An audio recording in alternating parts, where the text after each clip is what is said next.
तर मित्रांनो, काही दिवसांपूर्वी नितीन गडकरी हे जे आपले रोड ट्रान्सपोर्ट मिनिस्टर आहे, यांनी स्वतःच्या मुलाच्या कंपनीसाठी असा फायदा करून घेतला, लोकांचा वापर करून घेतला की पूर्ण यांचे कंपनीचे जे शेअर आहे खूप कितीतरी पटीने वाढले. पण त्यांनी लोकांचं नुकसान केलं, कारण की ते बोलले की E20 20% इथेनॉलमध्ये पेट्रोलमध्ये इथेनॉल मिक्स करणार, त्यामुळे इंजिनची एफिशियन्सी वाढेल आणि भारताचा विकास होईल, असं काहीतरी ते बोललेले.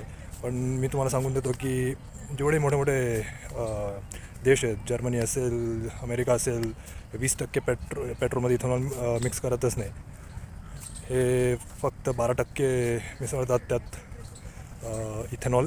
ह्याच्यापेक्षा जर 12%पेक्षा जर जास्त इथेनॉल टाकला, पेट्रोलमध्ये मिक्स केला, तर इंजिनची एफिशियन्सी अजून खालवते आणि इंजिन बंद पडतं.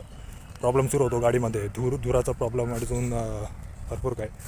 तर स्वतःच्या मुलाच्या कंपनीच्या प्रॉफिटसाठी त्यांनी 8% अजून एक्स्ट्रा इथेनॉल मिक्स केला आणि लोकांच्या ज्या गाड्या आहेत त्या बंद पडू लागल्या. बंद म्हणजे कायमच्याच बंद पडल्या. इंजिनमध्ये प्रॉब्लेम सुरू झाला. म्हणजे नवीन जर बाईक असेल तर ती 50% एफिशियन्सी कमी झाली.